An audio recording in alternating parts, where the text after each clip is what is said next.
On air with Russell of Hotels, that live hospitality talk show that everyone's talking about. Today is, what is today? Tuesday, July 9th. It's 1 o'clock, right? So it's darn well time for On Air with Russell of Hotels. So I hope you guys are doing well. Hope you had a great 4th of July weekend, or it seemed like it was a whole week, 4th of July. It seemed like fireworks were going on before 4th of July, and they're still going on after, at this point. So, but anyway, let me just make sure this is this is um this is the monologue section for On Air with Russell of Hotels. This is an opportunity for me to get it right. You know what I mean? And what I mean by getting it right is making sure all my technology is in place, make sure everything is working, make sure I'm live on LinkedIn, YouTube, and X, okay, which I know I'm live on YouTube, but let me just make sure LinkedIn is where it's supposed to be. Let me just see. And let me turn on the comments too. So if you guys want to make comments, feel free to make the comments because I encourage the comments. It's all about the engagement, right? So I appreciate, everything that people say and I put it in real time. So I put it on the screen in real time so everyone else can see it too, right? So let me just make sure. Give me a second. Do, do, do, do, do, do, do, do. There we go. There we go. Let me just make sure the sound is down. I don't want any feedback or anything like that. But yeah, so we're live. I'm in Los Angeles. Of course, I'm still showing some hotels that I experienced back in 2 weeks ago in Atlanta. Okay, so you'll see various hotels that I went to in Atlanta, like right here, the Sonesta Hotel, which is Sonesta Atlanta Airport North. And always remember when you're talking about hotels in Atlanta, you got to throw that north, southeast, whatever directional is, whatever that is, you make sure you put it on there because that could be the difference between going to one hotel versus the wrong hotel, the right hotel versus the wrong hotel. So there can be another Sonesta hotel at the airport, right? But if it's not distinguished north, south, east, or west, then you don't know where the heck you're going. You'll end up at the wrong one. So, and I know that by, experience because that happened to me. Okay, so there you go. But anyway, let's see. We're gonna get into this. Like I said, this is the monologue section. So what we're gonna do now, I'm gonna put you on hold for a second. We'll start the intro, then we'll come back with the show, and that's when I actually start the podcast. So right now, it's just a free for all. I'm just out here just talking, okay, just spewing out whatever I'm spewing out. But when I come back, we'll get to the show. But this is show number 261, right? So who would have thought? Sometimes I just gotta, pinch myself, and I say, 261 shows that you've done, Russell. I mean, are you serious? Did you ever think you'll do this? And people ask me the same thing. Did you ever think in your wildest dreams, as when you're progressing in your career, would you have done something like this? I said, well, no. Podcasts weren't a thing some years ago, right? So they just became really popular because of around COVID, because people had a lot of time. Well, now they're like commonplace, right? But as much as we think that, oh, there's a whole bunch of podcasts out there, yeah, there are over 3 million podcasts that are out there, but not all of them are current, meaning everyone's not working their podcast. They can be out there, but the average length of a podcast goes 6 episodes. And this is for people that didn't know this because I mentioned this quite a bit. So not every podcast is active. Some people will start them and they say, you know what, this is not for me. Well, this sucks. Someone listen to me. People are bad mouthing me, whatever.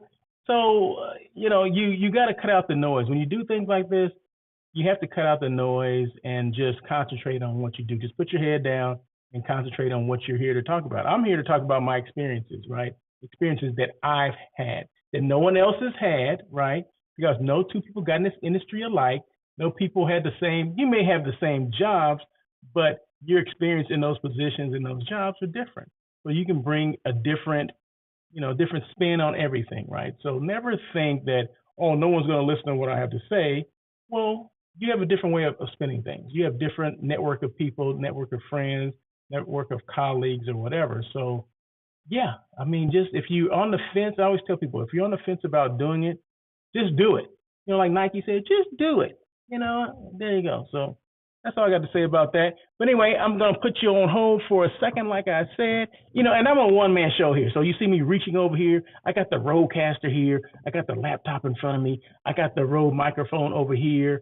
I got my phone right here on a tripod. I got my iPad in front of me. Man, I got so much stuff going on here. It's a crying shame. That's what my dad would say. It's a crying shame. You got so many things. A crying shame. What does that really mean? Okay, that's a crying shame. I don't know, but anyway, that's something he used to say all the time. But anyway, so let me put you guys on hold for a second, and I'll be right back because we're gonna have a good topic today. It has to do with Facebook, Facebook ads. Okay, I know hotel people, we do Facebook ads. A lot of people do Facebook ads, but of course, I come from the hotel perspective. But these things can be applied to any industry. Doesn't matter what it is. But we're going to talk about Facebook ads when we come back. And where's the? Okay, I'm gonna put you on hold, and then we'll go from there.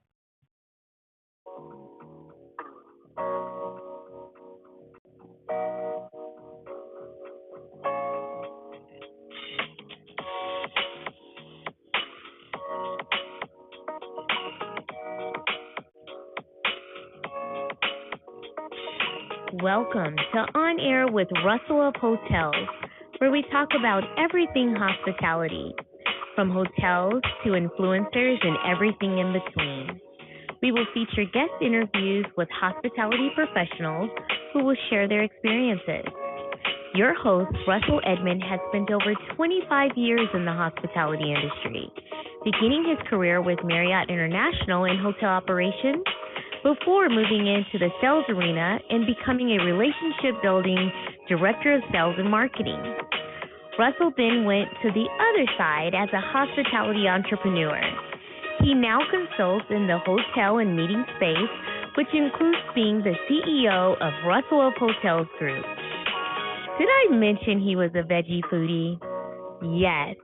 Russell is always looking for good non-meat eats. Please welcome your host, Russell Edmond.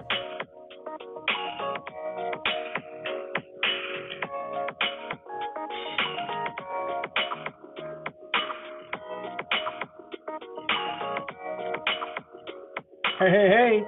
Thank you again for joining On Air with Russell of Hotels, that live hospitality talk show that everyone's talking about. And if they hadn't been talking about it, they'll be talking about it after this show. But anyway, it's show number 261. Hey, I'm live here in Los Angeles. The date, once again, is Tuesday, July 9th. This show comes on every Tuesday at 1 o'clock, okay? 1 o'clock PST, that means it's in California because I'm in Los Angeles. That's 4 o'clock on the East Coast for my peeps out there in Atlanta and throughout the East Coast. I hope you guys are doing well. But yeah, so, and I show hotels. I'm all about hotels. I'm all about talking about them. I'm all about things that can help out the industry. Today I mentioned before I started the intro that I'll talk a little bit about, Facebook ads and things like that. Well, that's something that, we do within the industry. Well, at least some of us do, right? Are we doing it right? Are we doing it wrong? Could we improve? I'm sure we can always improve on things. And I'm here to just bring some things up, offer some suggestions. And of course, if you have questions at all, we can take it offline if you want to. So you can always, and at the end of the show, stay tight or hold on tight because I want to give you information. My email information, my website, all that stuff. But I think along the way you'll get that as well. But of course, I always want you guys to hang out to the end of the show because you just never know what I'm gonna talk about, right? So, and the show doesn't last that long. It's gonna last about an hour. Okay, so we're good, and we're already at 1:10. So I only got literally 50 minutes to go. You think I can talk for 50 minutes? If I need to, I can. Okay, but let me just make sure my iPad is getting dim. So let me just make sure I touch it so it'll illuminate again. So like I said, I'm working with an iPad, a laptop, the Rodecaster, the Rode mic, the iPhone. Okay, so those, and then I got notes written here in front of me too. So it's important, just real quick. It's important when you do a podcast that you do have a script, right? Most people do it with a script. That's one thing that I learned from other people that do podcasts. I don't necessarily, it's not about the content. I love, a lot of other people's content, but it's not about the content I'm trying to copy. It's about the structure of a podcast, right? Do you need a script? Yeah, you need to have a script to keep you on task. Make sure you don't forget things. So my iPad has that. Then I have notes here as well, just in case I forget some things or just in case I remember something and I write it down maybe for the next podcast. So it's important that you have notes. It's important that you have, an iPad or whatever, a pen, your phone, whatever, maybe, and I may be doing this thing, I may be primitive in my approach, but it works for me, right? So there you go. There you go. So anyway, let's jump into this one. Once again, I said the hotels I'm showing today are hotels in Atlanta. They're in Atlanta, basically the airport area. Okay, so if I switch scenes, like I just switched the scene, right? So live from LA. This is the Courtyard Atlanta Airport East. Okay, so there you go. That's the boardroom over there, right? So then also, as you can see, top 100. What does it say? Top 100 social media influencers, as well as top 40 hospitality podcasts. That's internationally. Okay, did I say internationally? Okay, that's not just locally. That's not just here on the West Coast. West Coast is the best coast. No, it's not. It's international. Okay, so just so you know, and that distinction comes from the International Hospitality Institute. So just in case you wanted to know that. That's for the people in the back keeping score. Okay, like, what does this Russell think he is? Top 100? Are you kidding me? Yeah, no, I'm not kidding you right now. Not today, at least. Okay, maybe next week I'll kid you, but not today. DoubleTree Atlanta Airport. And for people that didn't know that, DoubleTree is part of the Hilton family. Hilton has, I don't know, over 20 something brands of hotels, and the DoubleTree is one of them. And for people that didn't know that, the DoubleTree is where you get those DoubleTree cookies. Okay, so when you check into a DoubleTree, if you don't get a cookie, you tell them Russell of Hotels sent you. Okay, and then you'll probably get a whole dozen. But no, yeah, Hilton and DoubleTree are part of the same family, or DoubleTree is part of the Hilton family, just in case you did not know. Those are a couple hotels that will be showing. And the blog, okay, now, the blog. I've been talking about this blog for a while, right? Because I'm finally got caught up on everything, right? So my website is caught up and updated, and I want to make sure that people know that I do have a blog and there's information on there that I probably update almost daily, right? If I have something that hits me like, you know what, I want this on the blog. So today something hit me today, and it had to do with Airbnb. And people, you may know this, you may not. I don't know. I'm not a big fan of Airbnb, okay? I think they're able to do things that hotels can't, and that's not a good thing. Okay, they're able to cancel reservations at the last minute. Allow them, the host, not a lot of hosts, but there's hosts out there, and this goes with anything, right? There's always going to be some bad apples and everything in anything that you deal with, but it just seems to me that Airbnb can, every host is not on the same page when it comes to hospitality and taking care of guests, regardless if they look like you or not. Okay. And sometimes they get a pass. A lot of times they get a pass, right? So, and those are things that I don't appreciate.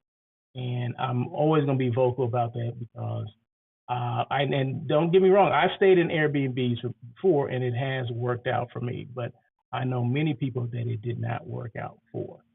Okay. So I'm always going to go with the side of the hotel. I'm gonna side with the side of the hotel, okay, if that makes sense. So I posted something about Airbnb. So check out my blog. I think I did about 2 different blog posts about Airbnb and how to decide which is best for you. Okay, because at the end of the day, it comes down to you. What do you prefer? But it gives you some pros and cons, right? So you can see exactly, one versus the other. Like, okay, I get this with the hotel, I get this with Airbnb. And at the end, it's up to you to make that decision, right? A lot of time it comes down to cost, right? And I understand that. Don't get me wrong. I understand all that. Everybody wants to save some money, but I want to save some peace of mind too. I think about security and things like that. And not that every hotel is 100% secure, and hotels have their issues as well, but at least you have a comeback. And you call up Airbnb, and you're at the mercy of the host for the most part. If the host don't want to do something, they ain't got to do it. But in hotels, people are held to a higher standard. Okay, if that makes sense. Okay, and especially if it's a corporate-owned property, like if it has an H on it or an M on it, or IHG on it, you know who you can call, right? Let me call IHG headquarters and see what they think about this. You have someone to follow up with. Airbnb doesn't always, like I said, they have to default to the host, okay? And the host is an independent owner or whatever. So everybody's out trying to make a buck, and I understand that. Don't get me wrong. I'm not trying to, rain on anyone's opportunity to get paid, okay? Because I like to get paid too. But get paid. Sometimes they get paid at the cost of, some other crap that people don't have to deal with, okay? So there you go. So it's all about choices in life. I understand that. I choose to go with the hotel because that's why I'm Russell of Hotels, right? If I was Russell of Airbnb, then I would be talking about that, right? But like I said, I understand why people go with Airbnbs. I completely understand, right? But I just know that there's a lot of holes in their model. I'll just say that. Okay, does that make sense? So anyway, just go check out the blog. I started all this by saying, hey, I got a blog and this and that, and then it just, you saw how I just veered off into this, I don't know, this black hole of Airbnb. But anyway, you know what I'm talking about. Check out the blog. There's a lot of good information in there, and it's all a quick read. So it's not like it's like tons and tons of stuff. It's a blog post, right? So, quick, get it and get out. If you want to copy it, that's fine. Do what you want to do with it. You want to, quote me on some of those things, please feel free to do. That's what it's all about. So, okay, the topic for today, real quick, as you can see, the Doubletree Atlanta Airport. That's this is the room that I stayed in. There you go. Isn't that nice? Right. So, a lot of the hotels are going to, and this one hasn't been updated yet as far as the carpet. And I'm looking at the carpet, right? This could have been renovated already, but the new packages for hotels, they're getting rid of the carpet and putting, simulated, I guess, wood floors, right?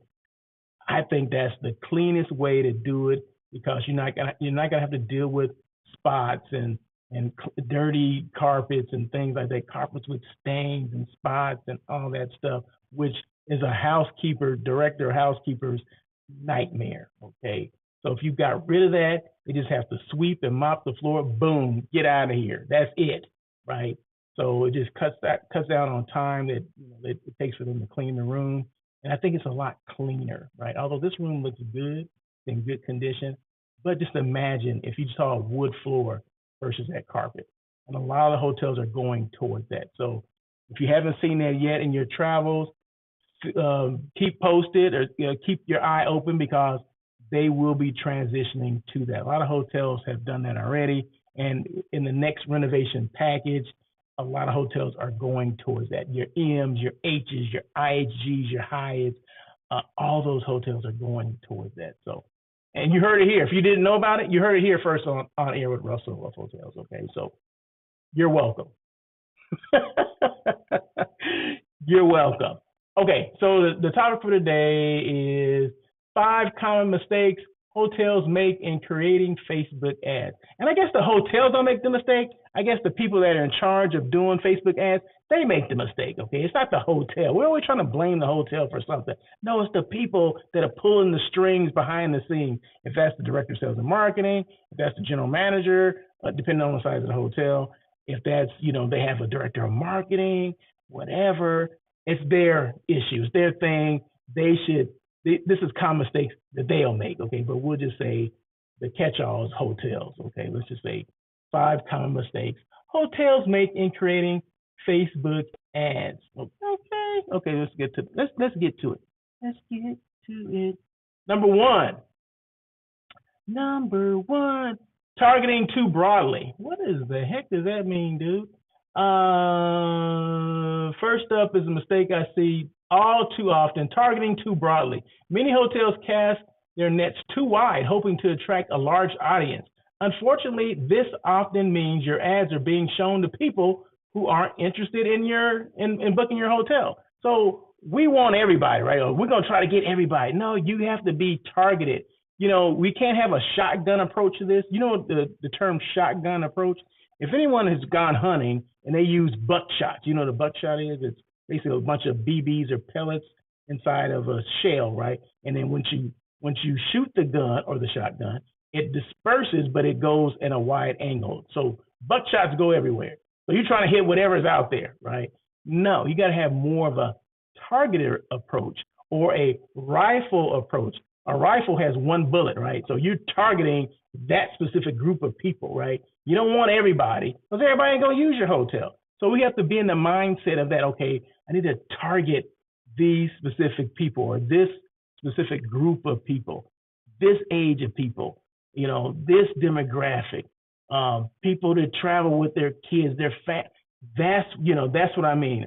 Family oriented. Okay, I'm targeting these kids because we're next to an amusement park, so I'm going towards the people with kids because I know that's where I'm going to get the most bang for my buck. Okay, the heck with the single people. We don't care about that. We want the people with family. Okay, there you go, because they spend more money than the single people. Hello, so the single people we'll take them, but we don't want to target anything towards them. Okay, so that's what I mean by you cast your nets too wide. You try to catch everything. It doesn't matter if I'm catching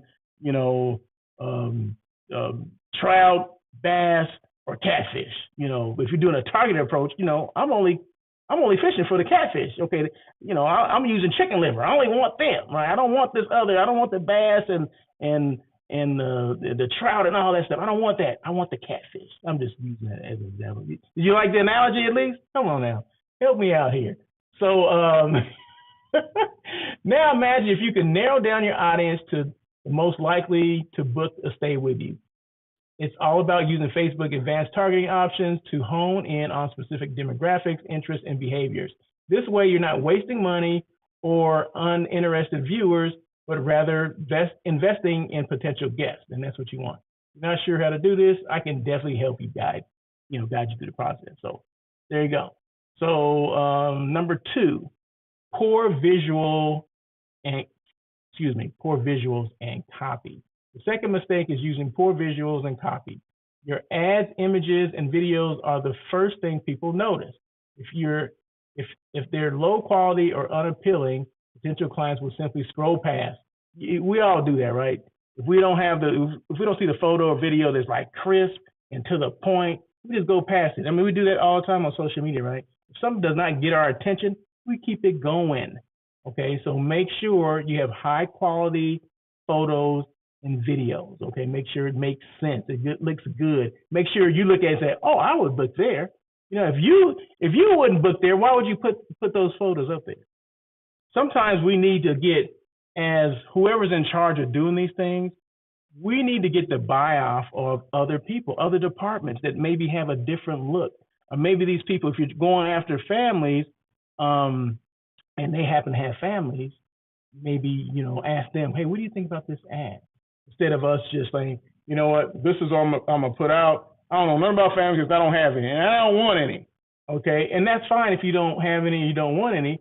So what I'm saying is, get the opinion of someone that does have that, and it's okay to do that. It's okay to be, to be a team player and say, hey, and in all these meetings that we have, these 10 meetings that we have during the day, staff meetings or whatever the heck we call them, why not bring those things to the table? Like, hey, this is something we're gonna roll out in the next couple of weeks.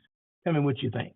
And it's okay to ask their opinion. Just because your title says Director of Sales and Marketing doesn't mean you can't get other people's opinion. And that's how it should be. We sometimes get caught up in our own ego and smell our own stuff that we think that it all starts and ends with us. Well, no, that's not always the case, right? So it's okay to get other people's opinion. Okay. High quality visuals showcasing your hotel's best features combined with compelling, concise copy can make a huge difference. Think of vibrant photos for your amenities, inviting room setups, and any unique experiences you offer. The text should be clear, enticing, and have a strong call to action, like book now or learn more or click this button, book now, click button or whatever. Go to this website, click on here. I mean, they have to have a call to action. It's called a CTA. You want people to take action, right? You don't want them just, You don't just want to give people information and then, oh, okay, that's it. Now I got to go somewhere else and book it. No, you got them on the hook, grill them in, right? So put that big book now button, and they can just click, and it goes to the goes to their reservation page. That's what you want, right? If you can do that, that's what you want them to do. Book now, learn more. Yeah, either one of those. Need help creating the perfect ad? Okay, we can do that as well. Number 3, ignoring mobile optimization. People ignore that. Why do they do that? I don't understand that. Mistake number 3, ignoring mobile optimization. Many ads look great on a desktop. See, we do everything on a desktop, right? But we don't think about how does that look? How does that translate onto this iPhone that I have, which is a smaller screen, right? Does it look the same? We need to make sure that whatever we're doing on the desktop translates just as well, if not better, on mobile. Why is that? Because most people book from their mobile phone. I know I do. Everything that I do is basically on the phone, right? I use this laptop for for my podcast and stuff like that. And I do a lot of other work on there too because I can't see, so I need bigger text, right? But people book things from their phone. They check things on their phone. I make flight reservations on my phone. I check in on my phone. So when I'm looking at ads, I'm scrolling on Facebook on my phone. There you go. So we cannot overlook that. And I don't know why we do that. A lot of us do that. A lot of people that are creators or whatever, they're creating on their laptop and they have no idea what it's going to look like on the phone. Okay. But like I said, I create everything. If I'm doing things on Canva, it's on my phone. If I'm, what else do I do? What else do I do? Like Instagram and all those postings, 99% of those come from my phone. Every now and then, if I happen to be on my laptop, I'll do things on there. I'll create like a posting or whatever, create some content. But most of 99% of the stuff that I create is on the phone. So I would think we should do that more, right? So just make sure we're not ignoring the mobile optimization. Ensuring your ad creatives creates a landing page are mobile friendly is crucial. So making sure that your creatives are mobile friendly. This means using vertical or square formats for images and videos and ensuring your landing pages load quickly and navigate easily on the phone. If you're unsure whether your ads are mobile optimized, we can, perform a quick audit and we can see, exactly. So send me the stuff and let me look and I'll see. I'll tell you right away, oh no, this sucks. It's not going to work. Number 4, not using retargeting options. The 4th mistake is not using retargeting. Retargeting allows you to reach people who have already shown interest in your hotel by visiting your website or engaging with your social media. Not taking advantage of this means you're missing out on a warm audience who's already familiar with your brand. Retargeting ads remind these potential guests about your hotel, offering them a gentle nudge to complete their booking. Everybody's experienced that. I hope you've experienced that, where you go to a site, say it's a hotel reservation site, and you start getting emails from that hotel basically saying that you didn't complete your reservation. I get those all the time, right? And I just ignore them if I'm not going to book there, right? I'm just searching, I'm just looking, whatever. Like Expedia will do that. A lot of those, and that goes to the success of like these third parties, right? They have retargeting on their, within their reservation system, right? So if you go and click on something and you're interested in that hotel, well, it's going to keep following you until you say no, delete, or that you book, right? So it's the same thing.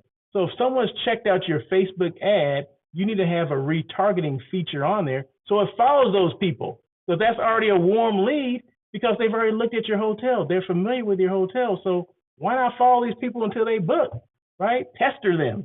Pester, you know what the word pester means? It's bother people. That's what you want, right? So pestering, repestering, is that a better term? Not using retargeting. It's called retargeting, but pestering works too, right? So you want to pester these people until they book. Like, oh my God, okay, let me book this thing. This thing keeps following me. So So retargeting ads remind people, these potential guests, about your hotel, offering them a gentle nudge to complete their booking. And that's what you want. You want a gentle nudge in order for them to complete the process. Lack of clear objectives and metrics. What does that mean? Finally, the fifth mistake, running ads without a clear objective and not tracking the right metrics. Without specific goals and metrics, it's impossible to gauge the success of your campaign and make data-driven decisions. By defining clear objectives, whether it's increasing bookings, promoting a special offer, or driving website traffic, you can tailor your ads to meet these goals. Additionally, tracking key performance indicators like click-through rates, conversion rates, and return on ad spend allows you to measure and optimize your campaigns effectively. If you're not sure where to start with setting objectives and tracking metrics, I can provide the expertise you need. That's why I'm here, one-stop shop, right? So there you have it, 5 common mistakes hotels make, as far as, Facebook ads work. Okay, so you want to make sure, if any of this stuff sounds familiar, reach out and touch, and we can talk about this stuff, right? So it's all about, having a second set of eyes looking at things, maybe a neutral party, you want to bring things to your team at the hotel, but sometimes, people can be all over the place, and sometimes you need someone off property. Sometimes you need a third party to look at them and say, hey, this makes sense, this doesn't make sense. You may want to be a little bit more concise on your message, because that's one thing I see about when on Facebook ads is that people don't really know they don't know how to write those ads. You got to put copy in there, right? You have to ask for this specific thing. You have to drill down on certain things. And if you don't, you're going to be all over the place, and you'll be targeting people you don't want to target. So you got to be real specific when it comes to that.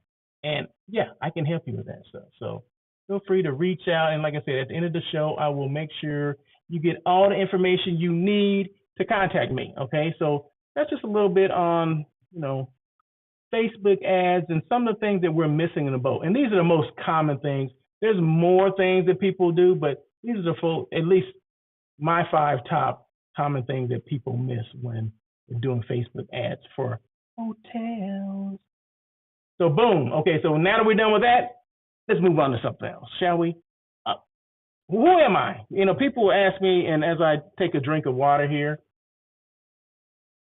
sometimes I talk so much and I get a little parched, but that's okay. But so who am I and what do I do? I'm the brand who helps your brand. So for people, the podcast people can't see this. It's on the screen. It says, I'm the brand who helps your brand. I'm a brand show off. I do hotel site selection, and I'm a content creator. Okay, so all those things, there's a couple things that are kind of, are the same thing. But I like putting words up there just so I can kind of explain it. But let's do hotel site selection first. Hotel site selection is where I assist companies and organizations with finding that right hotel for their group, for their event. 10 rooms or more is considered a group. 10 sleeping rooms or more is considered a group. And a lot of times they need space as well. Like, right in back of me, there's, classroom seating for, like, let's say 100 people. Okay, that was for a real estate seminar, right? So a bunch of people came in. It was over a weekend. People stayed. Like, say there was, out of 100 people, maybe 25 people stayed the night for 2 nights. That's 50 room nights. So that's small, right? That's real small. But that's some of the things that I do. So a client will approach me and say, hey, I understand you do meetings and things like that. Are you able to find a hotel? So my job is to find that hotel. Like, where do you need to be? I need to be at an airport location because we're going to have some people fly in. Okay, so I'm in the back of my mind, okay, airport property. Okay, what airport properties in this particular destination do I know or can I find? Even if I don't know anyone there, my job is to source it out, meaning I complete the RFP, request for proposal, and I send it to area hotels. But before I do that, I send it to my CVB partner. Okay, CVB stands for Convention and Visitors Bureau. They're basically the arm the tourism arm of that city or that destination. So their job is to disseminate that information, this RFP, to their hotel partners. And once they respond to me, meaning the hotel partners, they become my partners too, right? We become partners. We become one. So, and then I'm able to communicate with them, and we go back and forth. We can start negotiating if whatever hotel my client is interested in having. And I just give them a little bit more information about the group, and they're able to maybe push me to this hotel, that hotel. Oh, this hotel has more space than that one. Based on what you're asking for, this hotel will be perfect for that. And then next thing you know, you're doing a site tour, a site inspection of some of these hotels, and then it goes to contract. Your client, figures out, okay, we want that hotel. Let's go to contract. And then that's when it really gets serious, right? So now I'm looking over the contract or the sales agreement for my client, right? Making sure all the I's are dotted and the T's are crossed. Make sure things are in there that should be in there. If they don't need these things, there's certain clauses that it's not one contract fits every freaking group, okay? And that's what a lot of people think. Because sometimes we'll sign for things that don't even apply to our group. But if we sign it with those clauses in there, we are responsible for that, and the hotel can hold us responsible for those things. And a lot of these things are charges, or additional charges or fees that we didn't need to incur. But because you signed it and you didn't know what you signed, now we're on the hook for that stuff, right? So my job is to go through it and make sure that no, that clause does not apply to this particular group. They're not doing that. They don't need what do you call it? What's that thing called where tour and travel groups have? Gosh, why can't I think of it? What is it called? God, I can't think. I'll think about it in a minute. And I was on a roll too. See, I was on a roll, and all of a sudden, I can't even think of what it's called. Gosh, it's almost like a built-in gratuity, but it's called something. So basically, for the say the bellman. Okay, the bellman would be responsible for taking their bags to their room from the bus and things like that. That we do this a lot with tour and travel groups, right? But every other group doesn't need that. But if it's already in the contract and you sign for it, then you're responsible for it, right? So if they're paying, $4 in and $4 out, that's $8 round trip, right? Well, that you're responsible for that if that's in the contract. But if you get that taken out, that means you don't have to pay for it. But sometimes some of these things are in contracts and we don't see them. A lot of times hotels use a boilerplate contract, meaning it's for everyone. At least they think it's for everyone, right? Or maybe the last one used this particular clause, and then we didn't take it out. That stuff does happen. Believe me, it does happen. It doesn't happen with everybody. We got a lot of hotel professionals sales professionals that will catch things like that, and that never happens. But every now and then it does happen. And I can only speak from my experiences, right? Because this happened to one of my clients where they had to pay, potentially they were going to have to pay another $5,000 based on that, right? Just the scenario I just gave you. And so she gave me her contract and said, can you read through this and make sure there's nothing in there? And I looked in there and there was that particular clause in there. And why can I think of the name of that particular clause? I have no idea, but it was in there. And I said, do your people need help with their bags? And they said, no. I said, well, that's what this particular clause means. Okay, no, we don't need that. I said, okay, well, have your salesperson take it out. And they took it out and they apologized for it. But that's just an example of what could happen, and that's why I look at the contract. When we do go to a contract, the hotel sends me the agreement first. I read it first, then send it to my client to be signed or for them to look over it as well. So those are things I do as a hotel site selection. Content creator, this is creating content, right? Me doing this live hospitality talk show is creating content. Who is it creating content for, Russell? For me, Russell of Hotels, on air with Russell of Hotels, and the hotels that I'm showing. Because if you were paying attention, all the scenes that I changed were different hotels in the Atlanta airport area. So it's creating content for them as well. So if this is Sonesta, the Doubletree, Atlanta Airport, the Courtyard, Atlanta Airport East, or the not Four Seasons, the Four Point Sheraton in the Atlanta airport area. It's creating content for all of those hotels, right? So there you go. And then showing off a brand. Okay, well, just as I'm creating content for those particular brands, I'm showing off their brand as well, right? As you can see, those names pop up when I go to another photo or another scene, their names are there as well. So that's showing off the brand.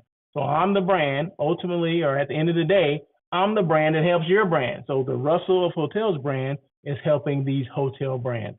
So I concentrate 100% on hospitality entities. If that's hotels, if that's CVBs, that's what I do. If it's your restaurants that serve non-meat eats, that's what it's all about. I say non-meat eats because I don't eat meat, right? So I'm only going to talk about, for the most part, 99% of the restaurants that I talk about are restaurants that serve non-meat eats, meaning they don't have to be 100% non-meat eats or 100% vegan or plant-based, but they have to have some options for me in order for me to talk about them. So there you go. Woo!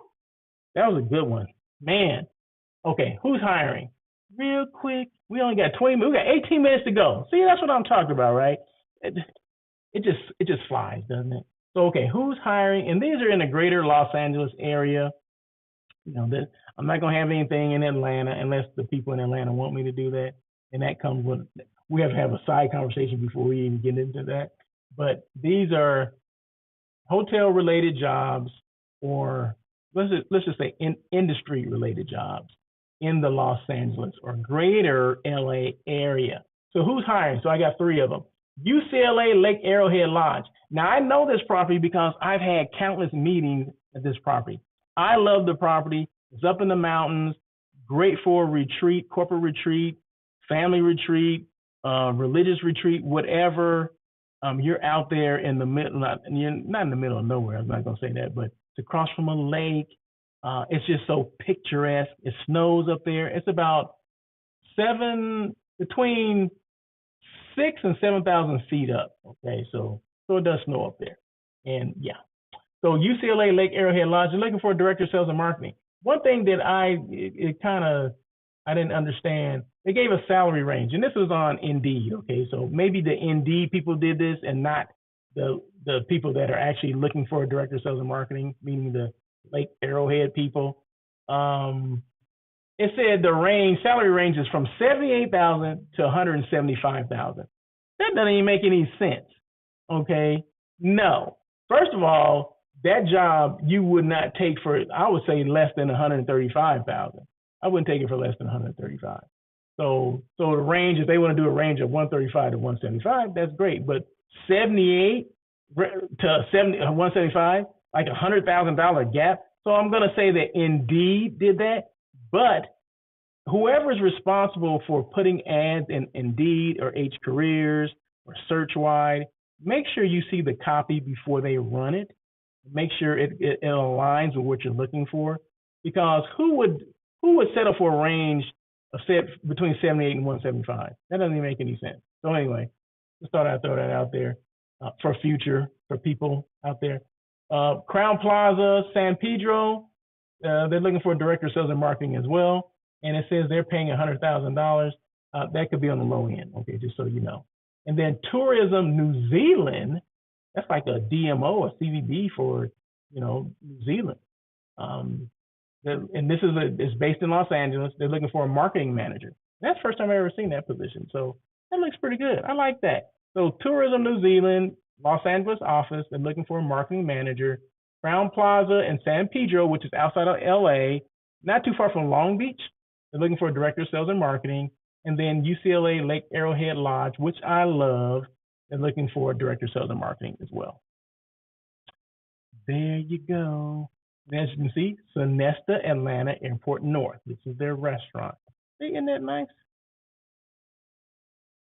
And as always, remember that this show comes on every week, every Tuesday at 1 o'clock PST. That means in Los Angeles, it comes on at 1 o'clock. In Atlanta, it comes on at 4. I got to use Atlanta, right? Got to use the A. The A. We're almost done here. Oh my God, we're almost done. We're almost done. When you get to the ROH's three P's, we're almost done. So anyway, okay, so ROH. What does ROH stand for? ROH. People are like, what does that stand for? That stands for Russell of Hotels, the three P's: purpose, passion, and perseverance. Purpose, know why you do what you do. I do this. I started this show back in 2019 because I wanted to share my experiences. 14 different hotels, 25 years of experience. Started off as a housekeeping manager, worked my way up, front office, did some food and beverage, was a night manager, was a AGM, became a sales manager. Became a sales manager when no one wanted to give me opportunity to go into sales, right? So that's a whole story in itself where, people never, you got to have your best interest, right? And you got to be your biggest advocate. Although it's good that you do have someone that's on your side in your rise up, that's always good. But you're the one that has to basically, get it, not necessarily, is it aggressive? Is that a word? Or be adamant about your career and what you want to do. Let people know, continuously let people know, hey, this is what I want to do. I'm interested in this. Because I got thrown with, what makes you think, you can be in sales? What makes you think you'll be good at it? And I would start by saying, well, what can I do to show you? Oh, we're going to do sales blitzes. We're going to do this, thinking that was going to like turn me off. I didn't know what a sales blitz was, but I said, hey, I'm willing to do it. Let's do it. So this was in Sacramento, right? So I was a night manager at that time. I said, I'll take time to do it. I'll do that in the morning and then work at night. Because as a night manager, I work from like 1 to 2 o'clock to like midnight, right? So I'm like, okay, that's fine. If I got to put in the hours to do it, to get this job that I'm looking for, then that's what I'm going to do, right? So those are things that I did that a lot of people don't know, that it took me time to get into sales, but I got into sales. It didn't take me long from being the sales manager to get to director of sales and marketing. And then from the director of sales and marketing, I became a general manager. So those are the reasons why. That's the purpose of why I do the show, not just from my experiences, but I have people come on, they share their experiences, because I always say this, there's no two people got in this industry alike, okay? So there you go. So the purpose is, like I said, to content create for not just for me, for other hotel entities or hospitality entities, to have people come on, talk about their careers, how they started. Did they choose hospitality or did hospitality choose them? Whatever the heck it is, that's my purpose, right? To having this show. And I didn't know it would become what it is now. I didn't know that people were like, oh, you have this show, Russell of Hotels, or you're Russell of Hotels, you have that on air with, no, I didn't know that. But am I glad it did happen? It evolved that way? Yeah, of course I am. I love that. And I love that the people that want to come on the show, they come on, they talk about their careers. And I always ended by this. I always ask them this one question is, for people that are coming in the hospitality industry or, thinking about coming in the industry, what advice would you give them? That's always a question that I ask anyone that I have a conversation with on this show. And they always come up with something good. Like, I'm giving, they'll give them advice on what they should do, or maybe something they didn't do when they came in. Okay, so that's the purpose for the show. Passion. Either you have it or you don't. What should you do if you don't have passion for what you do? I'll give you like 2 seconds. 1, 2. You should do something else. Point blank. If you don't have passion for what you're doing, find something else to do. Perseverance. Be consistent. Continue to evolve. Don't give up, and swerve when you need to. We swerve here on air with Russell of Hotels. We don't pivot. Everybody, that word pivot has been thrown around like, I don't know, just thrown around like, oh my God, we had to pivot. I had to do this. No, we don't pivot. We swerve. And there's a difference between pivoting and swerving. And I always give this explanation, and no one's ever really questioned it or anything like that. So I'm going to give it to you again. So my difference between swerving and pivoting is that you see something in the horizon, and instead of going around it, you go through it. Because, I can make it. I can go through it. You go through it and you get stuck. Okay, and then the only thing you can do is what? Pivot. Once you get in the crap, there's only thing you can do is try to pivot, from this way to that way. Now, swerving, if you see something you see the same thing in the horizon, but instead of going through it, you go around it. You swerve around it, avoiding that and taking advantage of whatever else is outside of the crap, right? So you have to take advantage of what else is out there. You don't just go through like, oh my God, I ain't got no choice. I gotta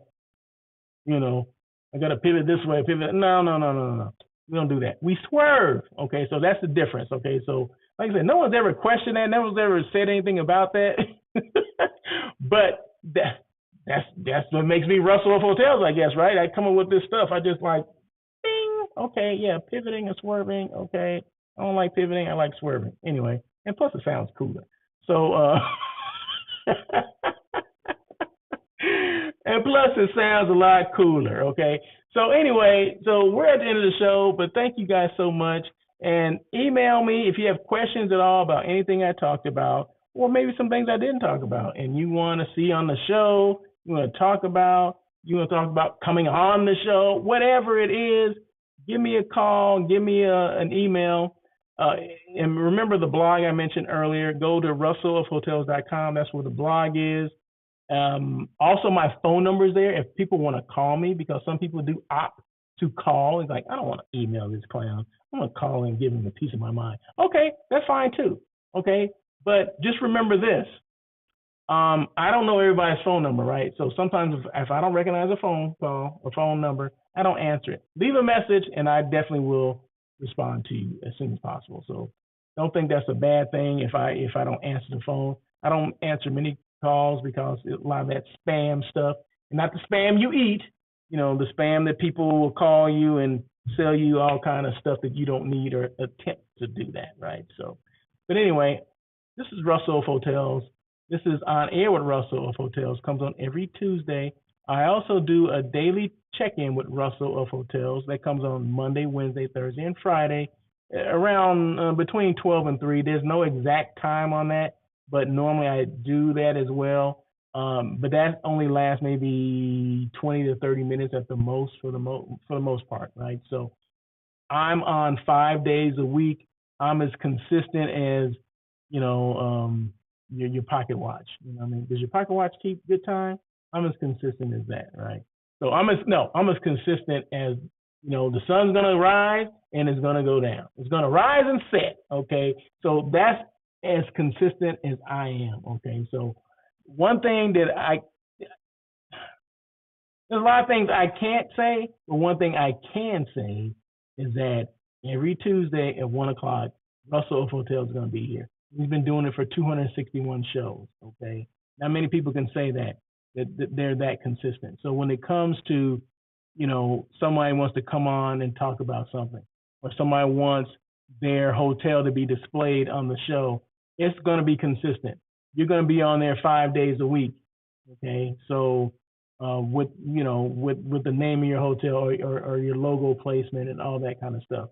And it's going to be on LinkedIn. It's going to be on YouTube. It's going to be on X.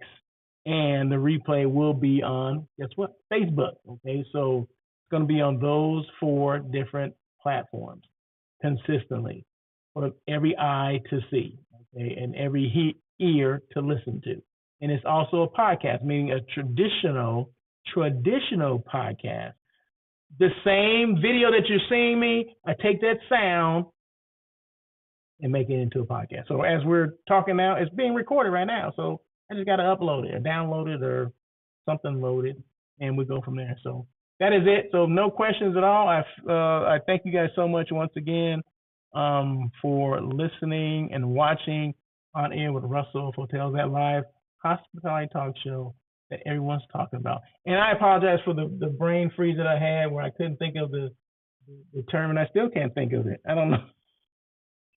I don't know why I can't think of that term for, bellman. Porterage.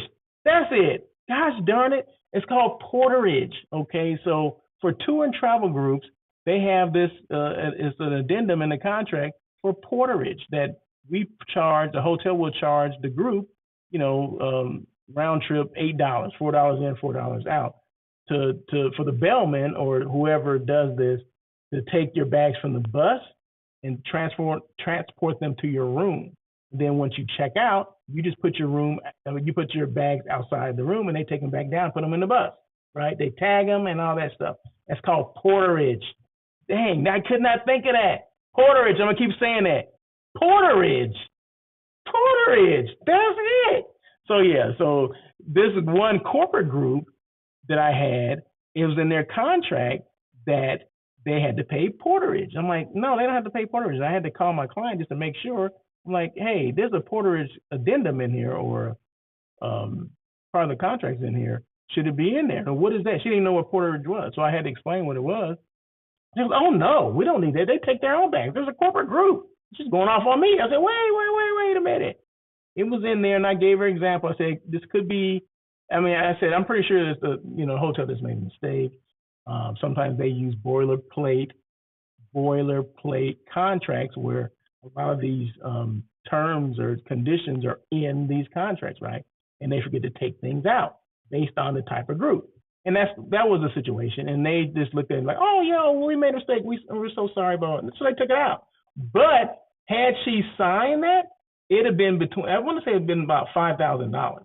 That'd been $5,000 that she didn't need to pay, that the company did not need to pay, and they would have incurred that cost. So that's why it's important sometimes for someone to go through the contract, especially if you've never seen one of these hotel kind of contracts before.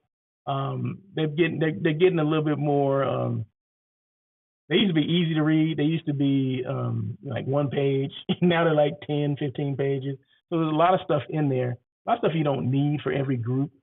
But you don't know what you don't know, or people don't know what they don't know. But yeah, porterage, that's the name of the term, okay? So I did remember it before the show was over, and I still got 3 minutes. Anyway, that's it. You guys have a great day. Thank you again so much for joining On Air with Russell of Hotels, that live hospitality talk show. And as we get out here, I'm gonna have some music to take us out, okay? And a little message here. But feel free to email me, russell@russellofhotels.com, or go to my website, russellofhotels.com, and check out my blog, okay? So until next week, until tomorrow when I do daily check-in, you guys have a great day. Peace. Thank you for joining On Air with Russell of Hotels. Please tune in every Tuesday at 1 p.m. as we talk to other hospitality professionals. Your feedback is important to Russell. Feel free to email him at russell@russellofhotels.com with any questions or suggestions. Until next time, try not to be a person of success. Rather, become a person of great value.